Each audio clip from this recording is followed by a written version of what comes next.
Así que el espacio de Casa Patria, la oportunidad que tenemos hoy de estar concretando esta actividad, que para nosotros es una primera actividad de visibilización de la comisión, pero también tiene el imperativo de traer a las personas con situación de discapacidad y con el padecimiento en particular en la búsqueda y en la necesidad de que el trabajo realmente se transforme en un derecho para todos y para todos, para todas, para todos, y que podamos debatirlo y que todo lo que vos trajiste haciendo una recopilación histórica, simbólica, afectiva de los años de Néstor y Cristina, sigan siendo un trampolín para lo que es hoy y para lo que viene. Así que eso nos impulsa.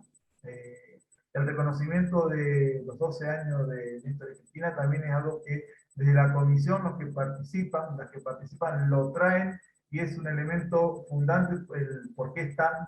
Así que quiero hacerlo presente en palabras de ellos. Así que bueno, darle la bienvenida a todos los que están.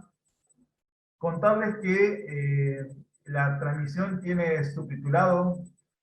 En esta ocasión no va a tener intérpretes de lengua de señas, es una cuestión pendiente. Intentamos, pero bueno, por razones técnicas no lo pudimos completar, pero algo que quedó pendiente y comprometido para las próximas actividades. Contarles, como dijo Fede, que esta actividad es el cupo laboral para personas con discapacidad, situación del Estado. Vamos a tener 4 disertantes. Como les decía al comienzo, la vía para comunicarnos, para hacer preguntas y comentarios de cada una de las instancias de la disertación, es el mensaje del chat, hoy se iré leyendo. Cada uno de ellos va a exponer y al final vamos a hacer un intercambio, un mismo intercambio. La primera disertante, que para nosotros es muy relevante y es uno de los lemas de todo el colectivo de personas en situación de discapacidad, todo con nosotros, nada sin nosotros. Así que la compañera Daniela Wilker es la primera persona que va a estar compartiendo desde su realidad, desde su primera persona, lo que ella nos quiere compartir hoy. Dani, bienvenida. Muchas gracias por estar en este momento. Yo soy Dani Winkler, tengo 36 años, tengo discapacidad, en su momento era madurativa, ahora es discapacidad leve. Estuve buscando trabajo, no se consiguió. Es difícil para un discapacitado conseguir un trabajo. Siempre trabajé de niñera, empecé trabajando en los PPP del gobierno en su momento. 2 años trabajé. Me fue bien. El primer año entré, para discapacitados no van a sorteo. Bueno, ese año entré, trabajé, aprendí mucho, fue un lugar de todo suelto. Se terminó el contrato y digamos, no me hicieron de vuelta el contrato. Entré el otro año en otro lugar, porque todos los años puedes entrar con los cupos de discapacidad, se pueden entrar todos, y no van a sorteo, entran directamente. Y el segundo año entré en una boutique de ropa, pero no quedé porque me dieron de baja por un problema de salud, que fue una apendicitis. Y de ahí no pude conseguir más trabajo. Después quise Entre Ellas por Mí, que es otro plan, que está el Pila Pila, que es para hombres, y Ellas por Mí para mujeres, de 18 a 60. Y tampoco tomaron porque la empresa no se hacía cargo. Así que yo, de mi experiencia, es tratar de que se cumpla eso, que podamos trabajar, sea parte privada, en la parte pública, no importa, que se pueda trabajar y que nos den ese derecho, porque es lo que nosotros necesitamos. Y eso es lo que trato de hacer con las herramientas que me dan, de poder ayudar a otra gente con discapacidad, no importa cuál, que puedan trabajar. Esa es mi idea para estar haciendo esto, que me gusta, me doy cuenta que me gusta. Y me siento identificada porque es feo que te cierren las puertas para entrar a trabajar. Así que gracias Gastón y gracias a todos que están ahí para estar hoy en esta reunión especial, para mi gusto. Estoy un poco nerviosa, es mi primera vez, así que muchas gracias. Y bueno, y seguir ayudando a gente que podamos trabajar. Es lo único que quiero, poder ayudar a gente con discapacidad, que se traten de cumplir esos requisitos de que la gente con discapacidad somos igual que otros. No, no somos bichos raros como nos dicen, y estoy contenta de poder ayudar con eso. Así que gracias por esto. Muchas gracias. Gracias, Dani.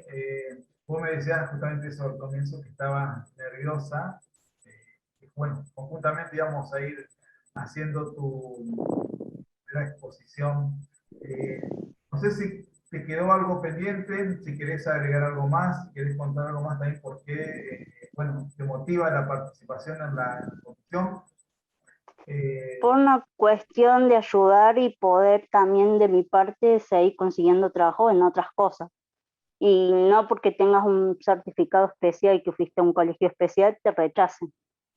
Porque eso es lo que pasa, te rechazan, no te toman en cuenta. Bueno, Eso es lo que... muchas gracias. Entonces, de nada, Que no hayas sufrido con los nervios en estos minutos. esperemos. Bueno, muchas gracias. Bueno, el segundo compañero que se suma a la exposición es Martín Pacini, que lo veo. Martín Pacini es comunicador social, integrante de la Mesa de Discapacidad y Derechos Humanos y del Observatorio de Salud Mental y Derechos Humanos. Querido Martín, la palabra es toda tuya. Te escuchamos. Hola, ¿me escuchan? ¿Me escuchan bien? Perfecto. Bueno, buenísimo. Bueno, primero, antes que nada, gracias por la invitación. Me parece que la Comisión de Discapacidad, agarrando el tema del derecho al trabajo, digamos, está dando un poco en el clavo de una deuda, de un derecho históricamente vulnerado hacia el colectivo de personas con discapacidad. A mí me gustaría empezar, bueno, un poco diciendo esto, que esta presentación que me hizo Gastón, digamos, sí, yo hace muchos años trabajo en una organización que se llama PADIN, una organización bastante conocida en Córdoba, digamos, vinculada al campo de la discapacidad. Y a partir de ahí también participo en distintos espacios, digamos, que se fueron generando en el tiempo. Uno es la Mesa de Trabajo en Discapacidad y Derechos Humanos. Creo que aquí hay algunas compañeros también acompañando. Y el Observatorio de Salud Mental y Derechos Humanos. Entonces, un poco lo que uno dice, en este caso, en este espacio, en lo que me toca, no es a título personal, sino que es parte, digamos, de construcciones que venimos, de debate, de construcciones que venimos generando en estos espacios, digamos, durante todo este tiempo, ¿no? Yo quisiera arrancar diciendo, como poniendo cuál es la situación, digamos, que tenemos en relación al derecho al trabajo de las personas con discapacidad. Y si vemos la situación de desempleo, de desocupación, antes de la pandemia, y según el censo, según los certificados de discapacidad, según distintas encuestas y demás, podemos ver que hay o entre un 76 y un 85% de personas con discapacidad en edad laboral que no tienen trabajo, ¿no? Y eso obviamente se profundizó, la gravedad de ese problema se profundizó a partir de la pandemia, ¿no? En todos lados. Y en Córdoba es incluso mayor, digamos, esos índices. Cuando pensamos que la desocupación en la población joven duplica generalmente a la desocupación en la población general, y ya nos parece una enormidad. Pensemos que en relación a la población de mujeres o de mujeres, sí, generalmente también impacta mucho mayor que en la desocupación general. Bueno, pensemos ahora, eso ya de por sí, que son problemas graves, bueno, pensemos que estamos hablando de un sector poblacional en el cual desde entre el 75 y el 85, y yo me tiraría un poco más en este tiempo, más del 90% de las personas que deberían poder estar trabajando no lo pueden hacer, ¿no? Y no lo pueden hacer por barreras, no por sus propias subjetividades, no por sus propios cuerpos, no por sus propias naturalezas, digamos, o individualidades, sino por las barreras que como sociedad les ponemos, ¿no? Entonces ese es el problema cuando pensamos en el derecho al trabajo de las personas con discapacidad. Y en relación al cupo laboral, más particularmente, hablamos de un incumplimiento histórico en el plano nacional, en el plano provincial. Hay algunas excepciones.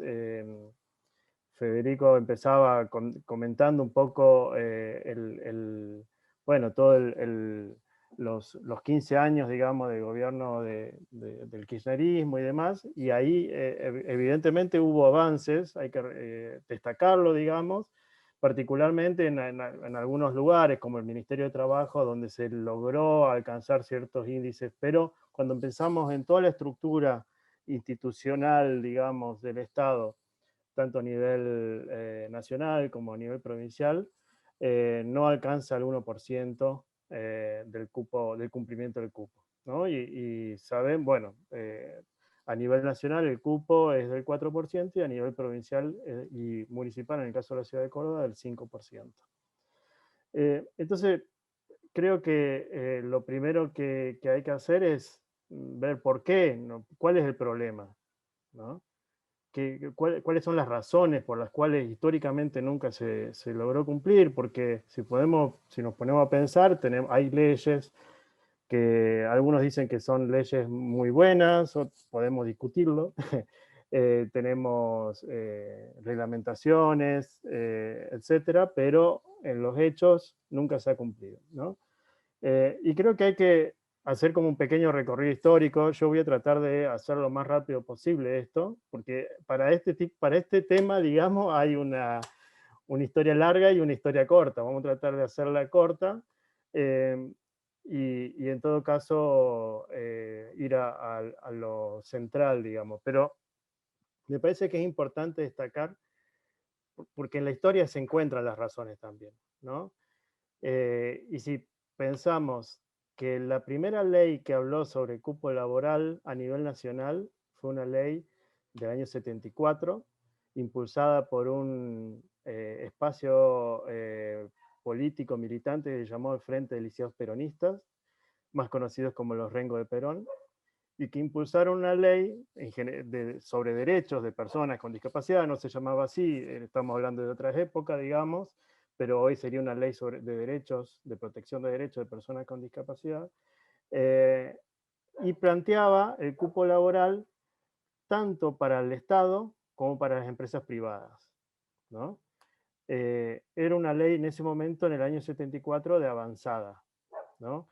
Sobre esa historia hay un libro que es muy bonito, me parece que es importante reconocerlo, Los Rengo de Perón, que quienes tengan la posibilidad de tenerlo, leerlo, me parece que es muy bueno. Y también hay otra, googleando se encuentran el día del Frente Liceo Peronista, me parece que está bueno volver a eso, volver a rescatar y volver a pensar por qué. Porque fue esta ley que estoy diciendo fue una de las primeras leyes que derogó la dictadura. La concepción de derecho social, del trabajo como un derecho social que tenía esta ley, era totalmente contradictoria con la perspectiva neoliberal que vino a instalar e implantar a sangre y fuego la dictadura, ¿no? Entonces fue una de las primeras leyes que derogó, y en su lugar, recién en el año 81, promulgó la ley 22431, que es la que tenemos hoy en día. Hoy, en el campo de la discapacidad, la ley madre, si se quiere, es una ley de la dictadura. Más allá de que ha tenido ya en tiempo de democracia, en los 80 y en los 90, ha tenido actualizaciones, otras leyes que la fueron modificando, pero en la base es una ley de la dictadura. Y su estructura, su concepción ideológica que subyace a esta ley es tremendamente neoliberal, normalizadora, ¿no? Piensa en términos de normalidad, hay personas normales y personas anormales, ¿no? Y en todo caso piensa el derecho al trabajo sin estar convencido, en todo caso, de que es un derecho, ¿no? Y en ese sentido me parece que es discutible cuando decimos, sí, tenemos leyes avanzadas y demás, en realidad tenemos una gran desarmonización con lo que después vino a plantear la Convención sobre los Derechos de las Personas con Discapacidad, que al principio también mencionaba Federico. Entonces, bueno, vamos pasando rápidamente. El Frente del Lisiado Peronista fue perseguido, muchos de sus integrantes desaparecidos, y eso cortó un proceso político, de militancia política y social, que hubiera derivado en un proceso, en una posibilidad, en una serie de posibilidades para el campo de la discapacidad que se obturó, ¿no? Y en su lugar, digamos, hubo otro tipo de desarrollo, ¿no? Y conocemos, bueno, después vino la democracia, se generaron algunas, como decía anteriormente, algunas modificaciones a esa vieja ley, y en los años 90 se instaló lo que se conoce como el sistema prestacional, el sistema de prestaciones básicas hacia las personas, para las personas con discapacidad, que por un lado generó posibilidades, ¿no? de muchas prácticas para que recibieran las personas con discapacidad que no estaban, que no tenían, a las cuales no tenían acceso a través de la seguridad social. Pero por otro lado medicalizó el campo de la discapacidad, ¿no? Y al medicalizarlo, por ejemplo, generó que todas las personas con discapacidad tengan que tener un certificado único de discapacidad para poder acceder a estas prestaciones y otros derechos / beneficios. La concepción de beneficios en los años 90 fue preeminente por sobre la concepción de derechos. Y la certificación de discapacidad también medicalizada, o sea, a través de un informe médico, sobre todo. Después eso se fue modificando, actualmente es más interdisciplinario y demás, pero hay que certificar la discapacidad. Entonces, como recién decía Dani, digamos, cuando ya tenés un certificado, ya hay implica también una marca, un rótulo, un estigma, ¿no? Y es más difícil acceder. Pensemos, por ejemplo, si no en personas, o aparte, generalmente personas con discapacidad acceden a la educación especial, lo que implica un cúmulo de marcas que generan más dificultades de acceso a derechos, ¿no? Pensemos las personas que atraviesan internaciones en instituciones psiquiátricas, por ejemplo. Hay un dato que es clásico en el campo de la salud mental. La mayoría de las personas adultas cuando ingresan a una internación compulsiva, en general venían de una experiencia, tenían trabajo, tenían una vida más o menos en distintas situaciones, pero con proyectos y demás. Una vez que salen, que atraviesan por el manicomio, es muy difícil que vuelvan a tener trabajo, es muy difícil, mucho más difícil que vuelvan a conseguir oportunidades de empleo, ¿no? Entonces el mismo sistema, en este caso el sistema manicomial aún vigente y todavía no terminado, ¿no? y sustituido por un sistema comunitario, el sistema manicomial amplía estos números de desocupación, entre otras cosas, ¿no? Entonces, decía, bueno,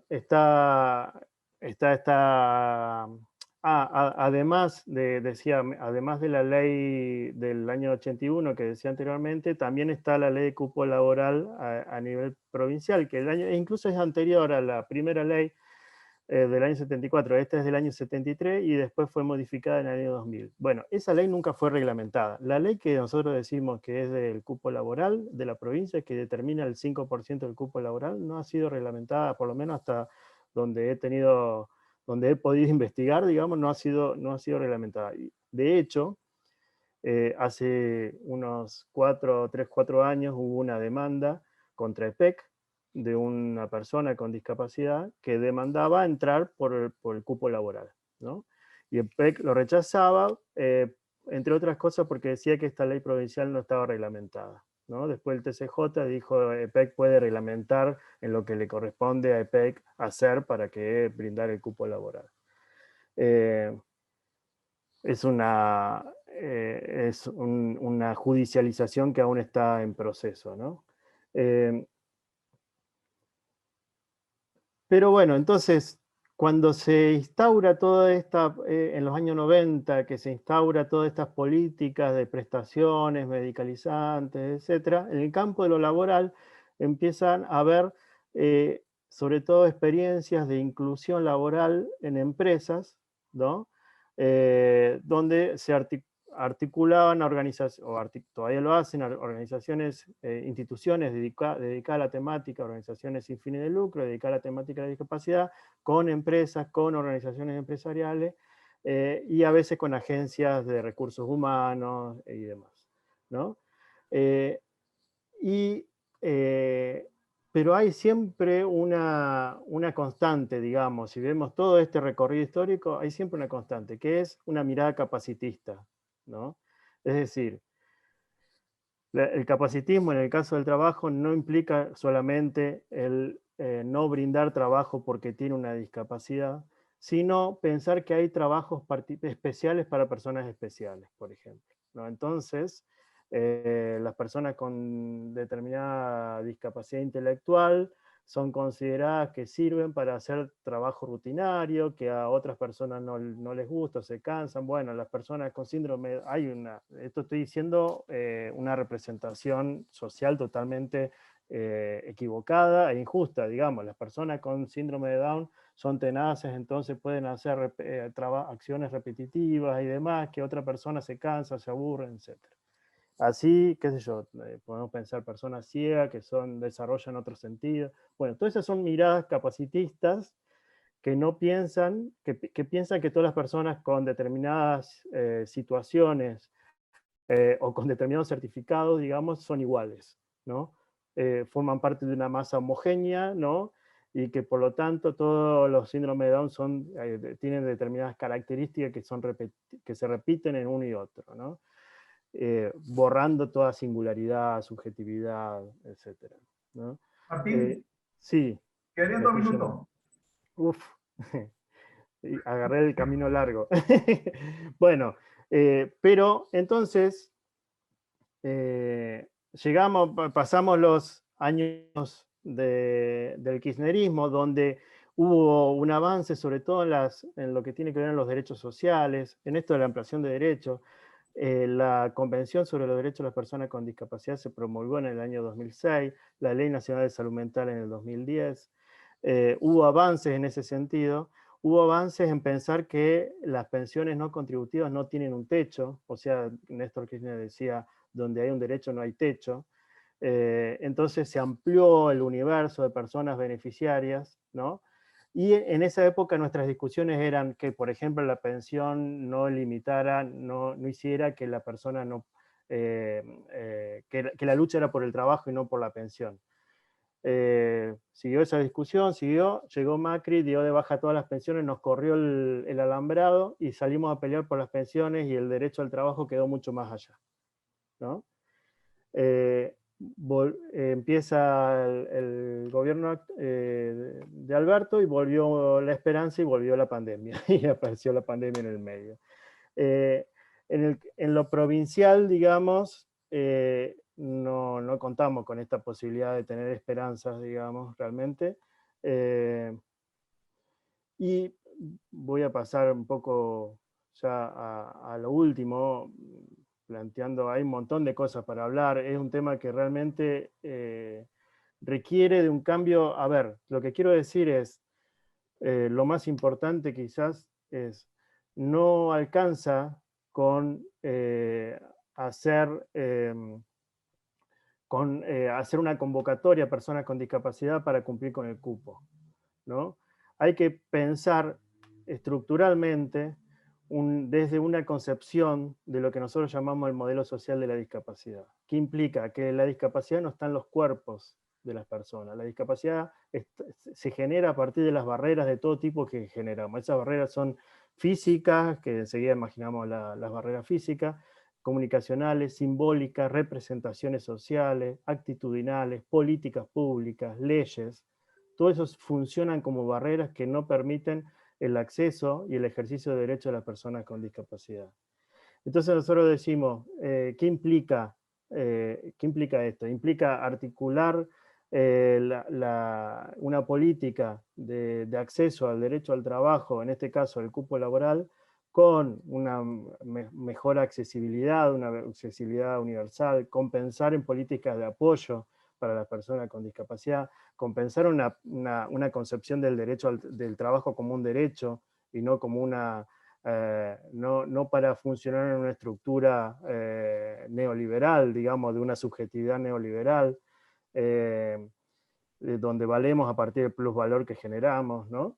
Donde tiene que haber una articulación, un impulso a la economía de los cuidados, en la economía. Recién Dani decía de niñera, bueno, ahí está, es eso, digamos, es pensar cómo se sustenta el trabajo que Dani como niñera dentro del marco de la economía de los cuidados puede desarrollar así tantas personas. La mayoría de las personas con discapacidad trabajan de cuidadores en sus casas porque cuidan generalmente muchas personas con discapacidad viven con sus propios padres, ya mayores, a las cuales cuidan. Eso nadie lo reconoce, ¿no?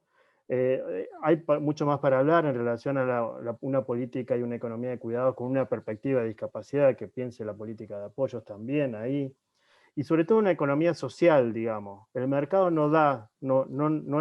mercado de las empresas, digamos, genera marketing en general, hay otras experiencias que están muy buenas y demás, pero en general genera política de marketing, cuando hace inclusión, ¿no? Entonces hay que pensar también en una economía social, cómo se piensa la incorporación de una perspectiva de discapacidad dentro de un impulso a la economía social y solidaria, dentro de un impulso a la economía de los cuidados también. Bueno, hay mucho más para hablar, pero creo que ya me pasé mucho. Buenísimo, Martín. No, muy interesante, muy rico. Y sí, quedan cosas pendientes que se puede agregar posteriori o se puede generar otro espacio en otro momento, porque realmente la temática lo da. Así que muchísimas gracias. Ahora le doy la palabra a nuestra compañera y colega, en mi caso, Cecilia Llanes, psicóloga, licenciada en Psicología de la UBA, psicóloga laboral y clínica, especialista en Psicología de la Organización y del Trabajo, docente en la UBA y Favaloro, y integrante del Instituto Patria en 2 comisiones, Discapacidad y Trabajo. Ceci, bienvenida. Muchas gracias. Estás muteada. Muy buenas tardes a todos y todas. ¿Se escucha bien?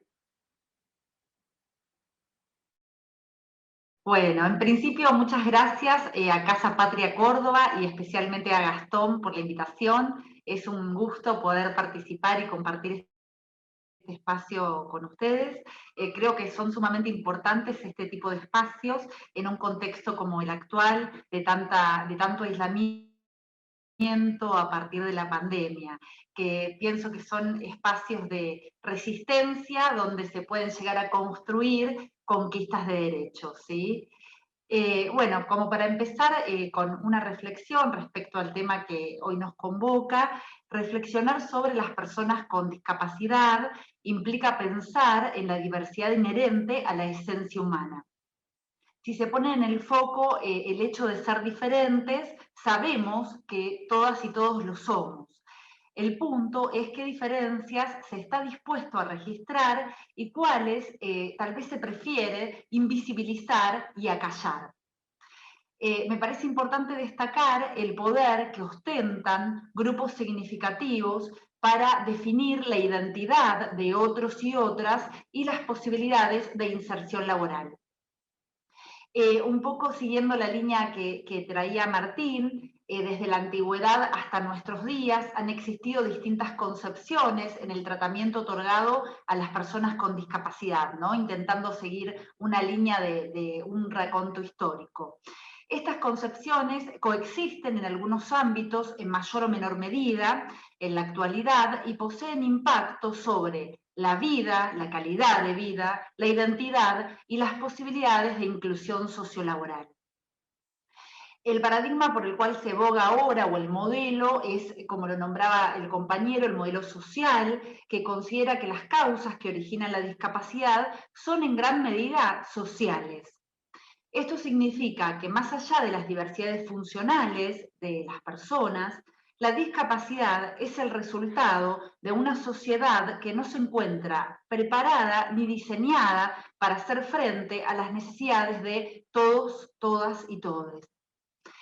En dicho modelo se piensa a la discapacidad entonces como el resultado de las barreras sociales y de las relaciones de poder, más que como un destino biológico ineludible. Por tanto, las soluciones deben encontrarse dirigidas hacia la sociedad.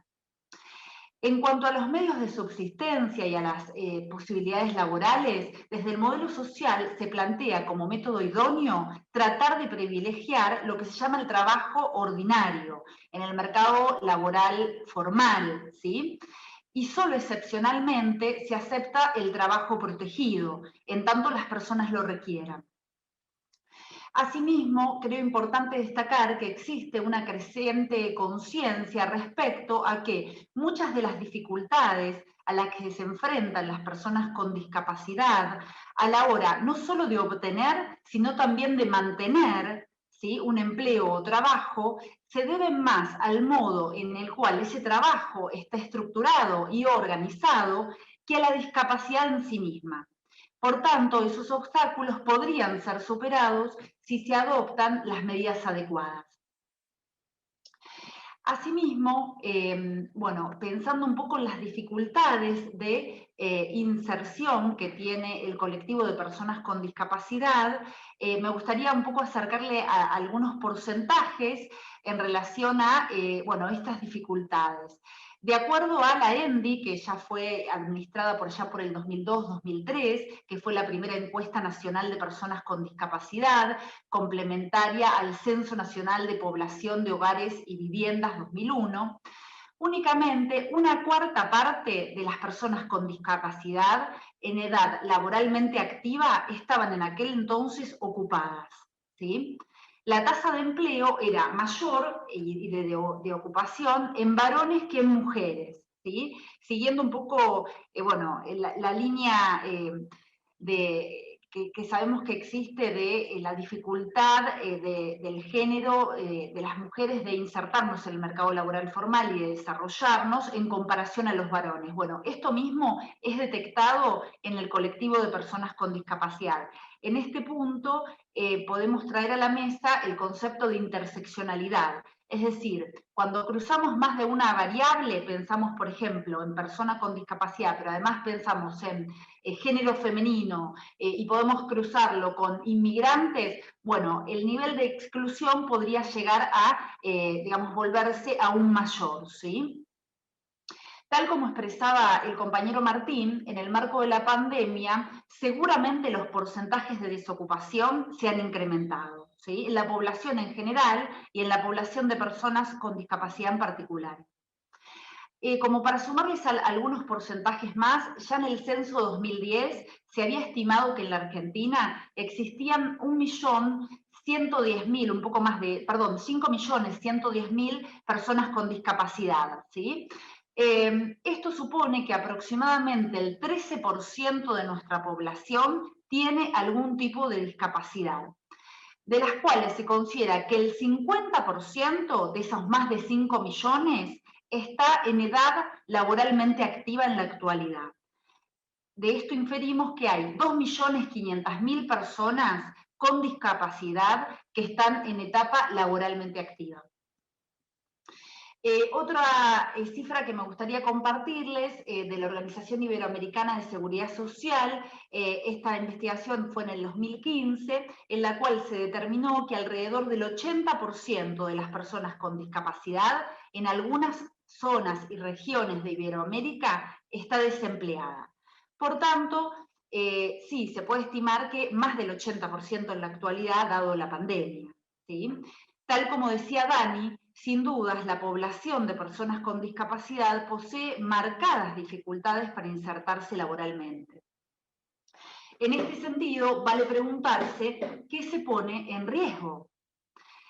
Bueno, desde mi disciplina puedo contarles que la falta de trabajo coloca a las personas en riesgo creciente de enfermedad mental, produciendo e incrementando las posibilidades de tener una depresión, de desarrollar distintos cuadros de ansiedad y que tiene un impacto directo en el decrecimiento de autoestima.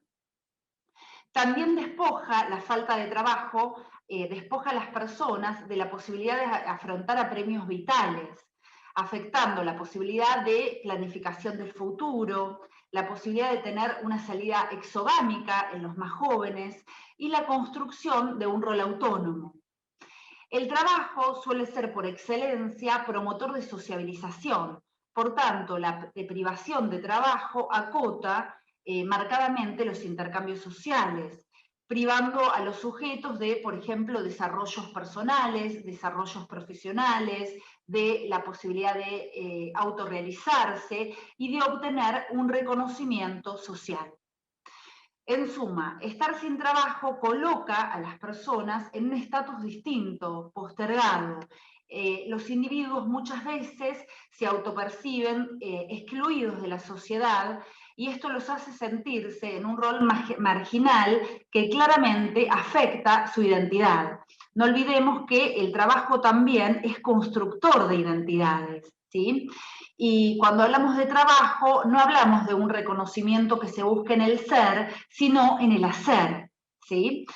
Puede afirmarse, por tanto, que el trabajo no es neutral en la vida de las personas, ni por supuesto en la salud mental. Mi compañero Agustín, que es experto, abogado, especialista en leyes, les va a contar más al respecto. Sí agregarle que la ley de cupos lo que busca claramente es garantizar el derecho al trabajo de las personas con discapacidad, intentando facilitar la igualdad de oportunidades. El Ministerio de Trabajo, Empleo y Seguridad Social está encargado de tener un registro actualmente, y desde hace ya varios años, con los perfiles de las personas con discapacidad que se hayan inscrito. Y todos los organismos estatales, los entes descentralizados, tienen, digamos, derecho y posibilidad de acceder a este registro, ¿sí? Ahora bien, algo que pensaba a través de esta convocatoria, que intenté reflexionar al respecto, es que el cupo laboral invita, interpela y encuadra comportamientos en relación a lo que es una obligación de cumplimiento, ¿sí? No obstante, no es menos importante la convicción.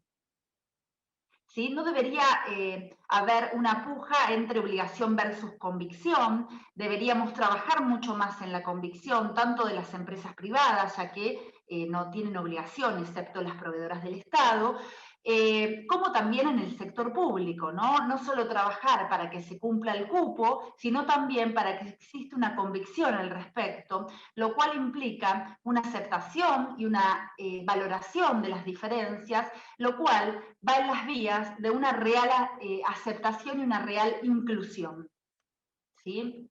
En este sentido sabemos que no es lo mismo el ingreso, la integración que la inclusión, ¿sí? La inclusión es un paso superador porque realmente implica las valoraciones de esa diversidad existente, ¿sí? Respecto a intervenciones, yo les voy a contar un poco más desde mi disciplina. Creo que lo que les voy a contar también se podría hacer extensivo a todos aquellos que trabajemos en las vías de lo que es gestión humana en las organizaciones, tanto del sector privado como el sector público, ¿sí? Y por supuesto las ONGs. Me parece que las intervenciones deberían ir en las vías de colaborar para desnaturalizar la mirada de exclusión que lamentablemente aún existe respecto de las personas con discapacidad. Algunas personas con discapacidad, en función del grado y tipo de discapacidad, participan en talleres protegidos de producción o en talleres protegidos terapéuticos, ¿sí? Sin embargo, siempre la meta a alcanzar va a ser que las personas, de acuerdo a sus posibilidades, puedan trabajar de modo o del modo más autónomo posible y con autodeterminación. En este sentido, compartirles que podríamos pensar intervenciones por lo menos en 3 vías, ¿sí?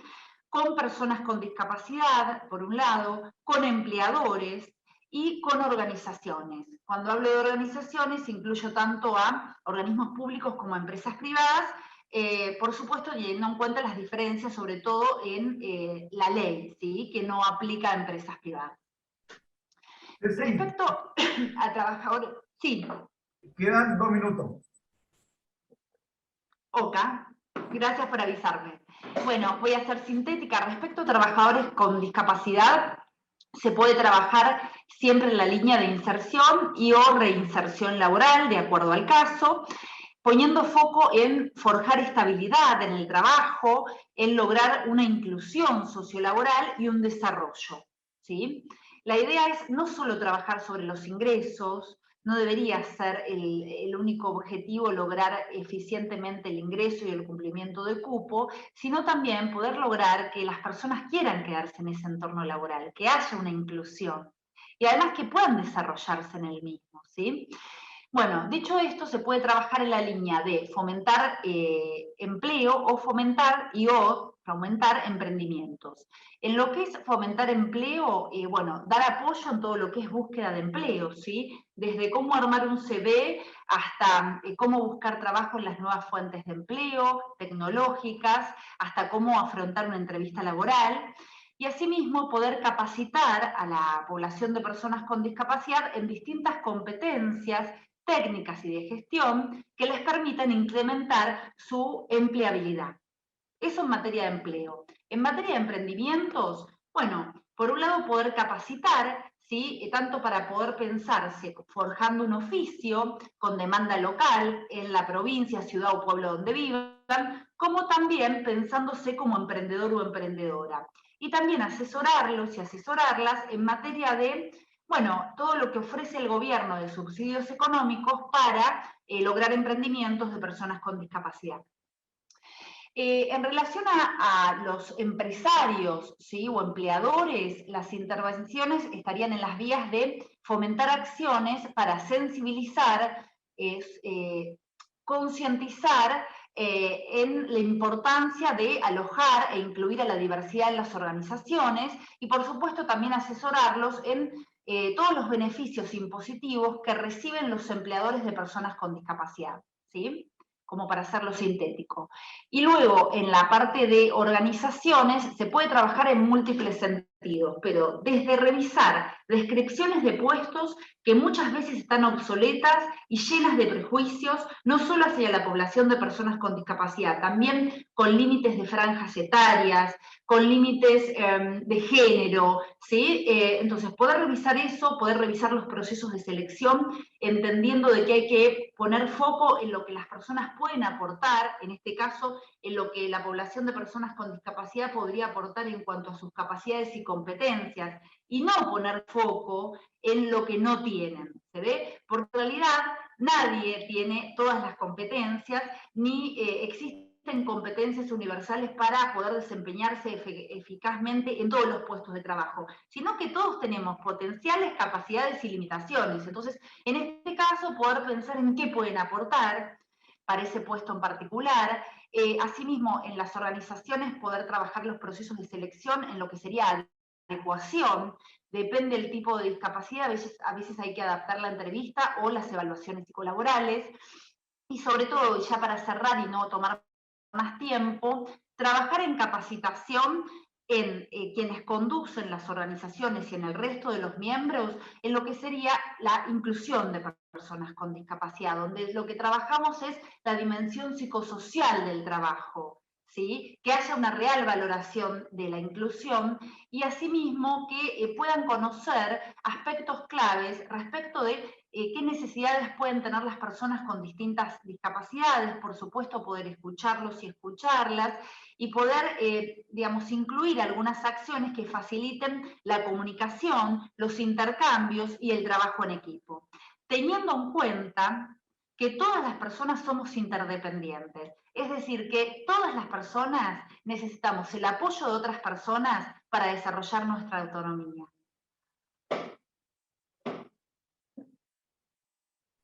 Muchas gracias. Espero no haberme extendido mucho. No hay problema, no hay problema. Hay margen de tiempo todavía, así que muy enriquecedor tu palabra, tu trabajo que nos estás presentando ahora, así que muchas gracias. Voy a presentar a Agustín Ferreira, abogado con posgrado en Discapacidad y Derechos, y también integrante del Instituto Patria en 2 comisiones, en Discapacidad y Trabajo. Agustín, buenas noches. Hola, buenas noches a todos. No sé si se me escucha bien.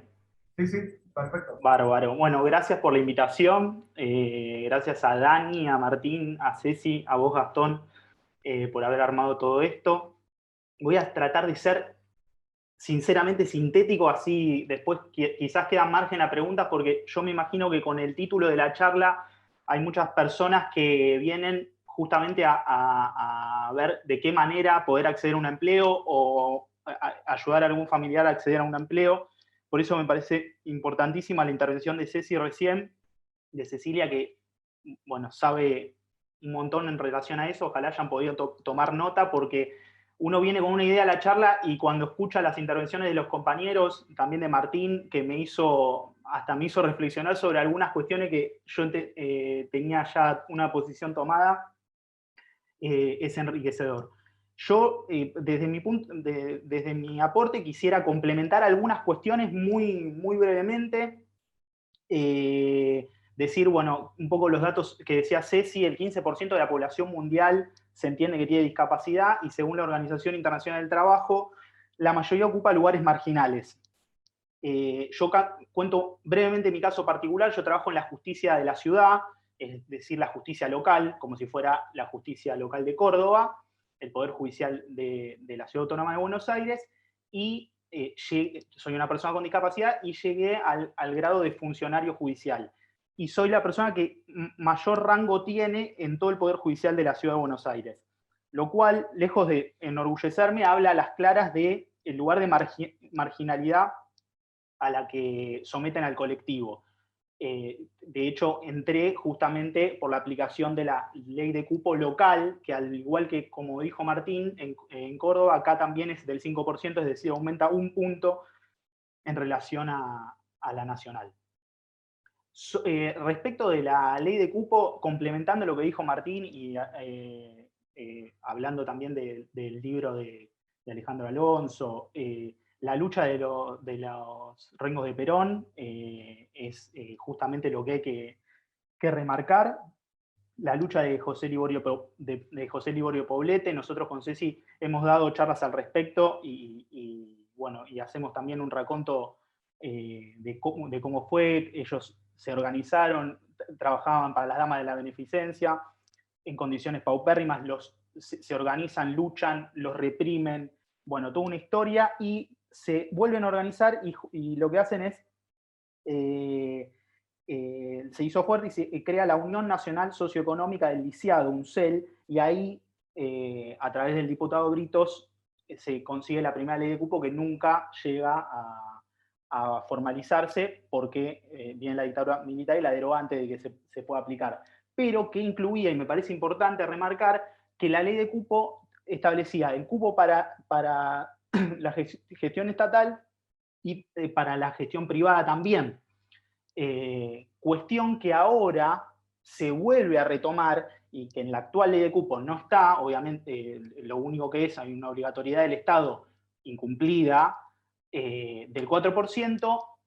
El proyecto de ley, que creo que no ha perdido estado parlamentario, lo que trata es de incorporar nuevamente el cupo a los privados. Después, bueno, ahí hay una pugna respecto de las libertades de contratación, etcétera, pero me parece importante remarcarlo que hay un proyecto para retomar ese avance legislativo. ¿Por qué tomo esto? Y siendo lo más breve posible, yo lo que opino es que el colectivo de personas con discapacidad tenemos una normativa sumamente progresiva, es cierto, como dice Martín, totalmente perfectible y siempre se puede avanzar, pero el problema del colectivo es que no se cumple. Esto que dice Dani cuando arranca la conversación es lo que le pasa al colectivo de personas con discapacidad, me pasó a mí y le pasa a todos. No hay acceso efectivo al empleo, ni que hablar que no se cumplen los mínimos, y ni que hablar que los mínimos son un piso. Es decir, el 4% no es llegué al 4%, listo, el 4% es el mínimo, y esto, como decía Ceci, la situación de inclusión más allá de ese número, que por cierto es arbitrario. Quisiera recalcar el rol sindical también. En su momento yo estaba en CITRAJU, cuya secretaria general es Vanessa Sile, que es diputada nacional, y teníamos lo que era una mesa de discapacidad justamente para impulsar esta cuestión de acceso al empleo y, bueno, un montón de situaciones más. El rol sindical es clave, está reconocido por la OIT, hay trabajos en relación a eso, y me parece importante destacar que la organización sindical es fundamental, y a su vez, dentro de la organización sindical, que las cabezas puedan darle lugar a las personas con discapacidad y se puedan organizar, no solo en mesas, sino en reparticiones quizás más jerárquicas. Bueno, y después quiero basar específicamente en esto, que algo también dijo Martín, respecto de efectivamente, bueno, tenemos una ley, ¿cómo hacemos para cumplirla? Yo creo que la mayoría está pensando en eso, pero ¿por qué no se cumple? ¿Qué es lo que pasa? Más allá de explicaciones multicausales, y es que lamentablemente esto sucede con todos los derechos de las personas con discapacidad, y se llega, creo que Ceci ya debe estar cansada de escucharme porque siempre llego al mismo punto, pero esto es una realidad. Uno va al Ministerio de Trabajo, se anota en la Bolsa de Empleo, se anota en el Poder Judicial local, en el nacional, y ¿qué pasa? ¿Nadie lo llama? ¿Cómo puede ser que no ingresa nadie en todas esas reparticiones del Estado? Porque, como sabemos, tiene prioridad la persona con discapacidad. ¿Cómo puede ser que nunca eso se cumpla? O en contados casos. Bueno, en la justicia local hay un fallo que es de mi juzgado, justamente, que es el fallo de Bárbara Ders. Yo tengo acá para leerles en caso de que se requiera, para que sepan cómo sale un fallo judicial a favor de una persona con discapacidad, para que el Estado efectivamente la haga ingresar al organismo. Acá hay una cuestión clave, no me quiero poner técnico, pero para que sepan, la mayoría de los abogados acá confunde, y ahí estuve chequeando en Córdoba, pasa lo mismo, porque podría ser que las justicias locales se dispersen, pero muchos abogados inician estos reclamos en la justicia laboral. No es un reclamo de la justicia laboral. Como esto es una obligación estatal, es un reclamo que se presenta ante los juzgados contenciosos administrativos, y no es un tema meramente de competencia, porque ahí mucho esfuerzo se va por la tangente. Entonces, presentar correctamente los escritos, las demandas judiciales en los estrados que corresponden, hacen que efectivamente se llegue a buen puerto. Hay bastantes fallos, pero este de Bárbara Ders es bastante elocuente y explica bien la situación. Son 4 líneas, ahora se las leo, pero ¿qué es lo que quiero remarcarles? La demanda se hace contra el Estado, tanto nacional como local, en el contencioso administrativo que corresponda. Si es en Córdoba, el contencioso administrativo de Córdoba, contra la gobernación de Córdoba, en base a la normativa local, que, como decía Martín, es del 5%. A su vez, obviamente, la convención y toda la normativa que está jerárquicamente por arriba. ¿Y qué es lo importante que hay que ver? Es la clave de las condiciones de idoneidad. Porque acá nadie regala nada, vamos a ponerlo en esos términos. Siempre se va con el tema de las condiciones de idoneidad, que pueden ser polémicas, pero marcan un estándar. ¿Y a qué voy? Este fallo que yo traigo a colación es de una psicóloga que tiene discapacidad y demanda al gobierno de la Ciudad de Buenos Aires para que la ingrese en la planta permanente de la administración. Y fallo de primera instancia y confirmado en Cámara, hay algunas particularidades, pero no me quiero extender. Lo que sí le reconoce eso, pero con la particularidad de que porque el ingreso al Estado tiene ciertas particularidades, por eso meter esta demanda en el laboral es un error garrafal, porque esto tiene que ver con el derecho administrativo, y poder entrar en planta permanente, y transitoria también, pero por un régimen diferente, interviene un concurso. Entonces, en general, todos los cargos que son con concurso tienen ciertos requerimientos que hay que cumplir. Entonces, para que una demanda las demandas pueden tener mucha fuerza o menos fuerza. Una demanda con mucha fuerza es que haya un concurso abierto, que la persona con discapacidad aplique a ese concurso y cumpla con todos los requerimientos, y que de todas maneras no me sale la palabra, pero en cómo sale, hay una línea de prelación, el 1, el 2, el 3, cómo sale según el puntaje, la persona con discapacidad no está tenida en cuenta, está última, etc. ¿Cómo juega ahí el derecho de la persona con discapacidad? Si está última por una cuestión de mérito en relación a la cuestión académica o cuestiones de antecedentes, ok, ahí habría que verlo. Ahora, ante igual puntaje, la prioridad la tiene la persona con discapacidad. Y hay mucho escrito en relación a esto, porque muchas veces quedan muy cerca, y cómo juega, quién queda primero, quién queda segundo y quién queda tercero.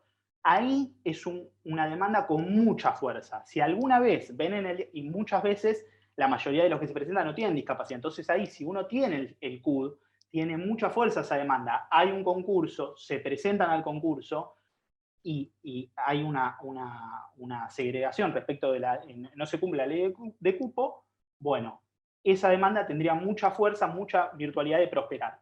Por el otro lado, en el caso que yo traigo a colación, no había un concurso abierto todavía, pero lo que plantea es que mientras no haya un concurso, mientras el gobierno de la ciudad no abra ningún concurso, la tienen que ingresar como contratada, cosa que es polémico, o dentro de la planta temporaria, hasta que se abra el concurso. Y obviamente tenga que concursar y cumplir porque no se puede saltear esa situación administrativa.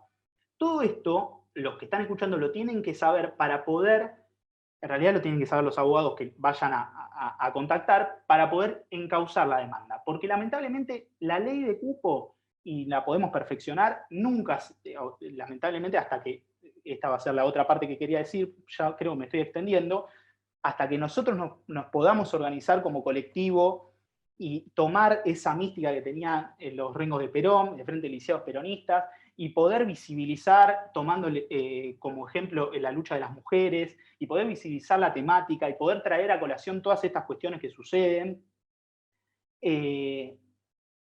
vamos a seguir teniendo esta situación de tener que judicializar. Lamentablemente esto es así, pero yo los invito a hacerlo. No caigan en la cuestión de no, es muy largo, no, es un lío. Hay un montón de compañeros, yo también estoy en una agrupación que se llama Nace un Derecho, que se encarga de viabilizar estas cuestiones. De hecho, hemos tenido una maestra que tenía discapacidad y se le pudo hacer un reclamo. Eso no quiere decir que uno consigue un trabajo 100% al otro día, pero se lucha en pos del cumplimiento de una ley que costó la desaparición de compañeros con discapacidad. Y me parece que hay que hacer honor, hay que ir para adelante y hay que luchar en pos de eso. Así que, bueno, me fui un poco por las ramas, pero yo quería dar estos dos enfoques. El individual, el peticionar judicialmente, ir hasta las últimas consecuencias bien enfocado, como dijimos, y el colectivo, trayendo esta mística del Frente de Liceos Peronistas y hacerle honor a ellos. Básicamente eso. Bueno, Agustín, perfecto con el tiempo. Acá hay dos mensajes en el chat en relación a lo que vos estás diciendo. Una de un compañero, de Mariano Mica, que escribe: yo rendí concurso en una municipalidad y entré en la lista y jamás me llamaron. Y después Mariano pregunta cómo se llama el fallo o la demanda. Voy por el último, que por supuesto me lo acuerdo más. El fallo es Bárbara Ders. Leo para que ustedes vean cómo saldría un fallo en caso de... Son 4 líneas. Fallo, haciendo lugar a la demanda promovida por Bárbara Ders contra el gobierno de la Ciudad de Buenos Aires, en consecuencia se ordena a este último que el primer contrato que vaya a suscribirse para incorporar psicólogos en planta transitoria al Ministerio de Salud sea tenida en cuenta en primer lugar la accionante para que comience a ejercer su profesión de psicóloga, y un montón de normativa. Esto es, ¿por qué? Porque todavía no había, la defensa del gobierno, parecido a lo que decía Martín, Martín hablaba de que no estaba reglamentado, siempre hay cuestiones técnicas. Nosotros tenemos, la convención tiene reglamento constitucional gracias al kirchnerismo, y hay que agarrarse de eso, por más que, digamos, tenemos justificado todo ahí. Y el tecnicismo legal siempre se le puede buscar la beta. Ya está reconocido judicialmente, esto está confirmado por Cámara con ciertas cuestiones, pero está confirmado con Cámara porque tiene estas particularidades que cuando se habla mucho de la ley de cupo, no se sabe, como es contra el Estado, la judicialización no es en los juzgados laborales. Por ejemplo, ahí hay una cuestión técnica, los juzgados laborales nacionales con asiento en la Ciudad de Buenos Aires a veces se arrogan la competencia, no son competentes. Y muchas veces se pierde mucho tiempo, y cuando estamos hablando de mucho tiempo puede ser un año, así, en una demanda. Y sobre lo otro, la persona que concursó y nunca lo llamaron, habría que ver cómo fue el orden de prelación, cómo salió, cómo estuvo y cómo se contabilizó. Pero que se sepa que tiene prioridad. Y, por ejemplo, si son requerimientos muy básicos, es decir, muchas veces para entrar a la justicia en los cargos auxiliares, tener título de abogado, por ejemplo. Entonces, y la mayoría no tienen certificado único de discapacidad. Entonces, ese concurso estás uno indefectiblemente. Hay que estar, lamentablemente, se le vuelve a poner la carga, como decía Cecilia, como decía Martín, a la persona con discapacidad, la barrera por parte de la sociedad, y tiene que estar buscando el concurso, etcétera, etcétera, para poder viabilizar este derecho. Pero yo los invito a no desistir, no es tan difícil y te cambia mucho toda la perspectiva de tu vida. No es lo mismo, como decía también Ceci, un trabajo donde uno no se puede proyectar que en un lugar donde se puede desarrollar profesionalmente. Eso. Gracias, Agustín. Bien claro, bien... iba a decir conciso los 4, pero creo que más que conciso es algo muy impactante y que dispara y que abre, digamos. Genera un montón de interrogantes, de preguntas y de desafíos. En particular, en nuestro caso, en el trabajo de la comisión, los mensajes no hay muchos en la vía para que los participantes vayan. Excelente lo disertado, algunos compañeros se retiran, muchas gracias. Los quiero mucho, las personas de ICA ya no estamos solas, lo tenemos ustedes. Hermosa organización y panelista, Patria, Emi, gracias Emi. A mí como coordinador de la comisión, como portavoz de la comisión en este caso, me deja muchas, como decía recién, muchos caminos para transitar, lo que implica esta deuda histórica de que siga siendo una ley de la dictadura, que no es menor para nosotros,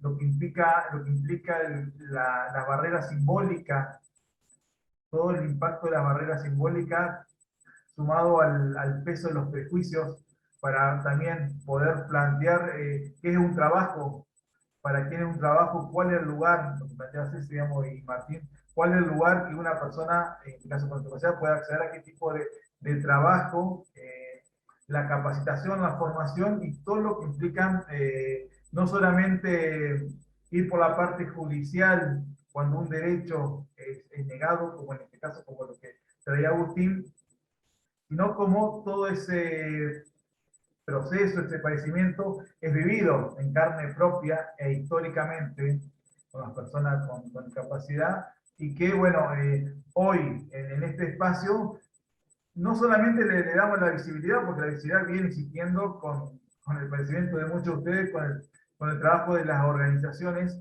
sino también, como decía al comienzo, y con lo que traía Fede, nosotros también nos hacemos cargo, digamos, nosotros qué ahora, digamos, como espacio político, como espacio en la Comisión de Capacidad, bueno, cómo podemos ir trabajando en pos de generar las acciones para que estas cosas empiecen a cambiar o acompañar a aquellos que están poniendo el cuerpo día a día o históricamente, digamos, esto de los espacios protegidos y los espacios terapéuticos. Bueno, que no sea simplemente algo endulzado, sino que justamente las personas puedan sean consideradas personas y tengan el derecho a ejercer un trabajo, ese trabajo sea realmente un trabajo digno. ¿Y qué es lo que implica, qué significa hoy un trabajo? Muchos de nosotros somos trabajadores monotributistas, que también, digamos, no estamos abarcados en todas las garantías que tiene un trabajo en condiciones de estar en blanco, digamos. Entonces, cuanto más a una persona con discapacidad, estas condiciones, como traía Dani, es que, bueno, la economía social sí, bueno, cómo se garantiza también que los trabajos trabajos llamados negro, también se puedan transformar en espacios de trabajos que reivindiquen la dignidad de la persona. Creo que son muchos caminos los que nos abren. Y acá tengo otra. Fede, ¿querés agregar algo? ¿Alguno de los panelistas quiere aportar A mí algo? me están llegando que en cosas en privado y no sé cómo responderlo. Cualquier cosa yo dejo mi correo electrónico para los que me contactaron pidiendo contacto, es a.ferreira@live.com.ar. Nada más por las dudas, porque voy a quedar mal por no saber responder, porque cuando pongo no me está funcionando. Quise escribirlo y no. Creo que tengo 2 o 3 ahí que dice en privado, ahí dejé el mail. Leo un mensaje, gracias Agustín por esa disponibilidad. Un mensaje de Karina que dice excelente, que se empiece a discutir, o sea que el sistema también acompañe a los niños hasta que se completen su etapa escolar, pero después padecen la búsqueda de empleo. Bueno, el tema de la educación también, el no reconocimiento como formación, que permite que habilite la búsqueda de trabajo, también es otro aspecto que queda a seguir trabajando. Gastón. Sí. Bueno, no, yo simplemente de agregarles algo para quienes están en búsqueda de trabajo o tienen familiares que busquen trabajo, por ahí poder mapear, ¿no? Más allá de las dificultades, siempre la apuesta es importante, ¿sí? Entonces, de repente, poder completar sus datos en la página del Ministerio de Trabajo de la Nación, que hay un sector específico de programa para personas con discapacidad, del cual se nutren los otros organismos públicos, poder completar los portales de empleo más importantes que hay en Argentina, como podrían ser, por ejemplo, CompuTrabajo, Zona Jobs, ¿sí? Donde ahí tienen que tomarse el trabajo de buscar trabajo, porque, bueno, puede ser tedioso, hay que completar campo por campo, en general son software, pero es una fuente de trabajo potente en la actualidad, o sea que muchas empresas la consultan. Después completar sus datos en las ONGs, que tienen el foco en hacer lazo con organizaciones laborales, como por ejemplo hay muchas, pero se me ocurren Inclúyeme, Emplea, que son algunas de las ONGs que trabajan en inserción laboral, y completar los datos en empresas, que muchas empresas más del orden de las más grandes, las multinacionales, tienen software donde en la misma página web podrían completar sus datos, ¿sí?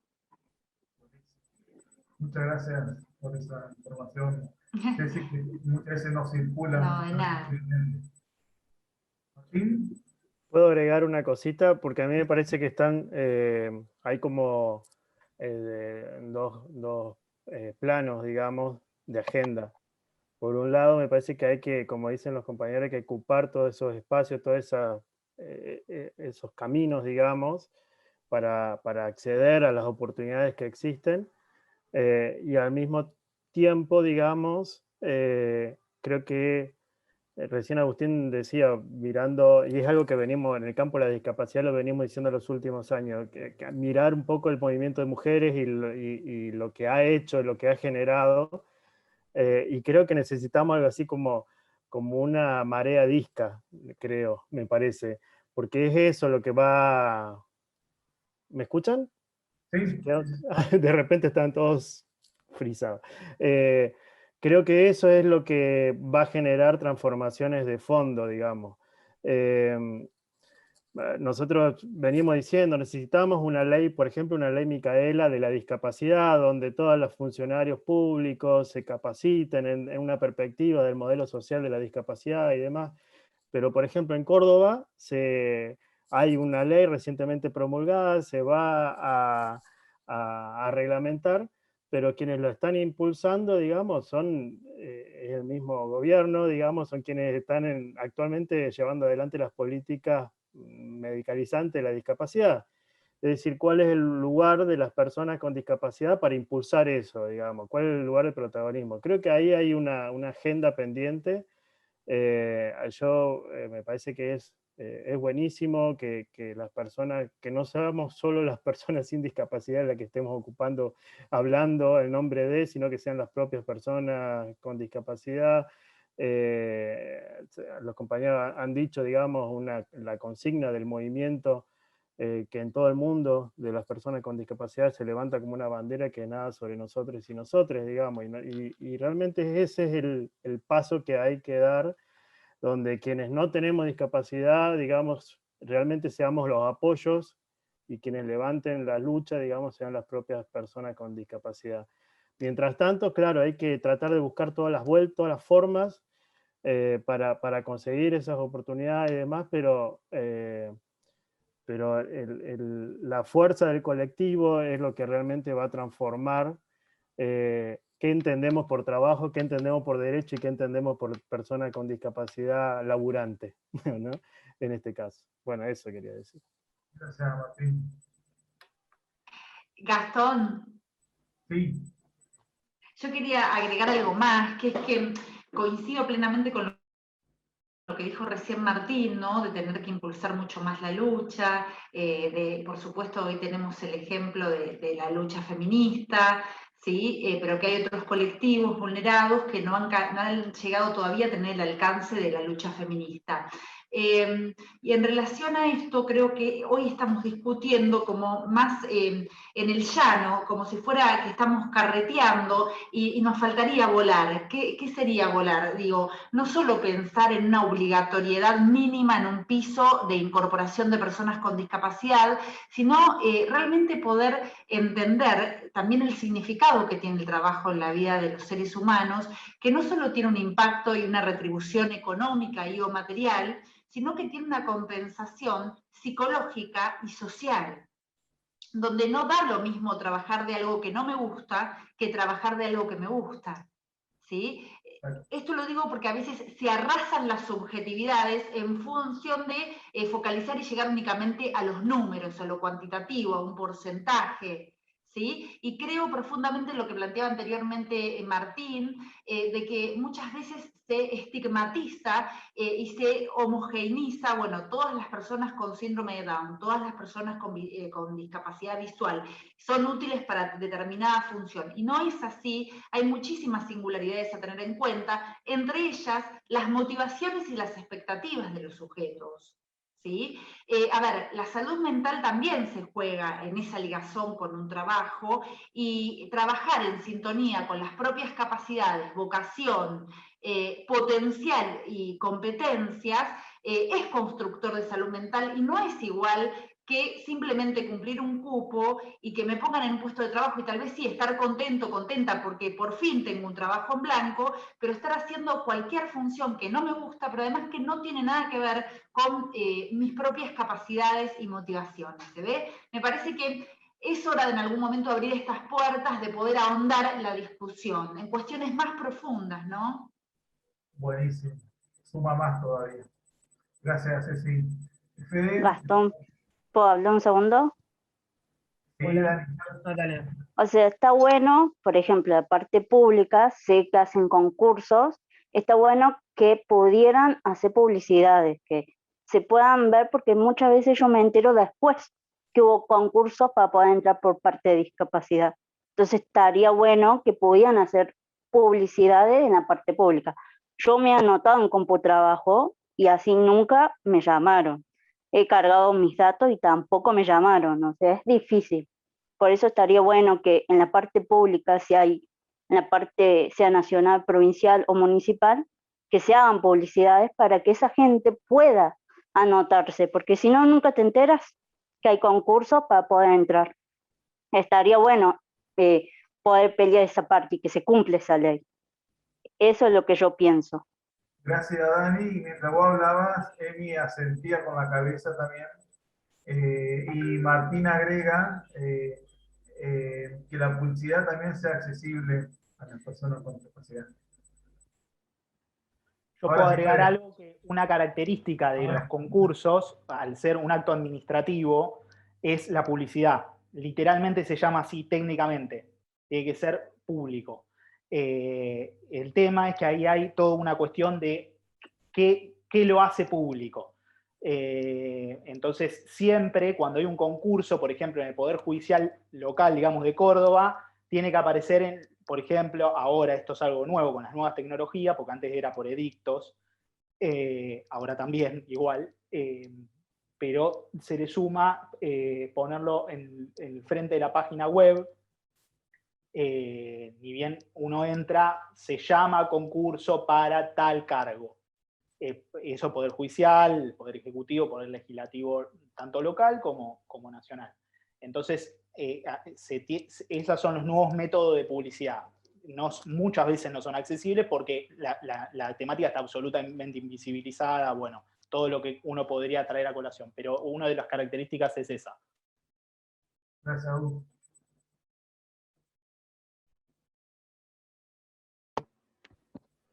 Gastón, ¿cómo va? Bueno, les queríamos agradecer, la verdad que estaba siguiendo el hilo de participantes. Esperen que me veo solamente yo y no todos ustedes. Ahí está, listo.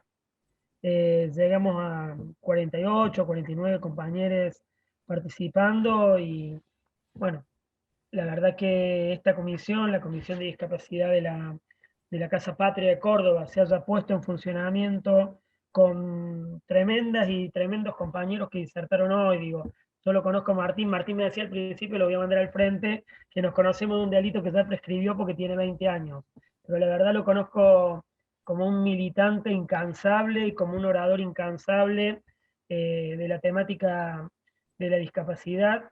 Al resto, bueno, lo he conocido hoy, a Cecilia, a Agustín, a Dani, con Gastón también nos hemos cruzado en algún momento, pero la verdad que poner en marcha la Comisión de Discapacidad de la Casa Patria con una actividad con ustedes, con los que estuvieron preguntando, hablando, escuchando, interviniendo, y sobre todo poner en el eje que esta discusión es para todos nosotros y nosotras, pero sobre todo es para los que no la están pudiendo ver, participar o escuchar, porque tienen una brecha gigantísima para poder estar acá. En la Argentina nuestra, ser pobre es terrible, es horrible y es un dolor de ovario de huevo. Pero ser pobre y además tener brechas y además ser discapacitado es doblemente terrible y doblemente dolor de ovario y dolor de huevo. Así que la verdad que me parece que instalar este debate acá, que poner este debate acá entre nosotros, es para hacer que un montón que hoy no están pudiendo participar de este Zoom tengan acceso reales a derechos que todavía nos faltan. Sí, hace un rato Mariano Petromica, que lo conozco mucho, planteaba que una cosa es lo que nos gustaría y otra cosa es lo que es, o no sé cómo lo planteó Mariano. Y bueno, la verdad que es el trecho que todavía nos queda por recorrer desde lo que queremos a lo que tenemos y a lo que somos.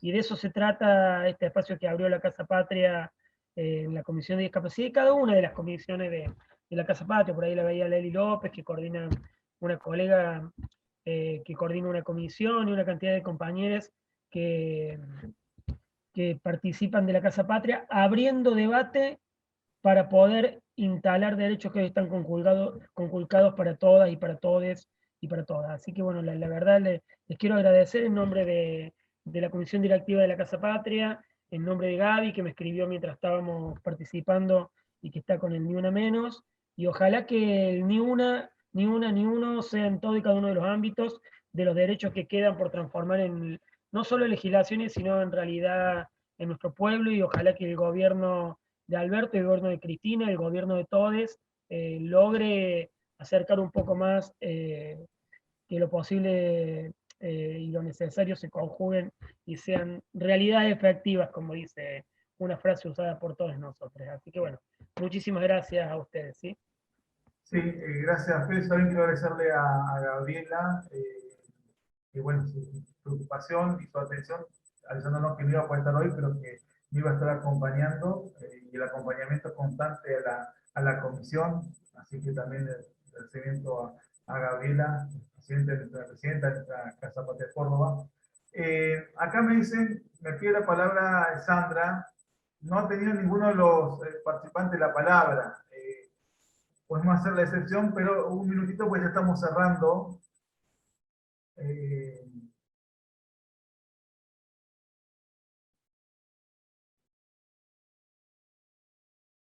Está muteada.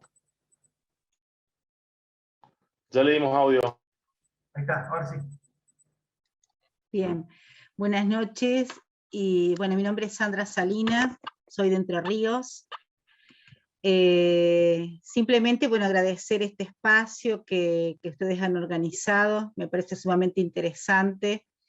Sí, quisiera rescatar una cuestión, un poco también lo que decía Cecilia, ¿no? Poder comenzar a sobrevolar esta cuestión de seguir pensando en cuestión de qué sucede, ¿no? entre el trabajo, ¿sí? O la cuestión del trabajo y las personas con discapacidad.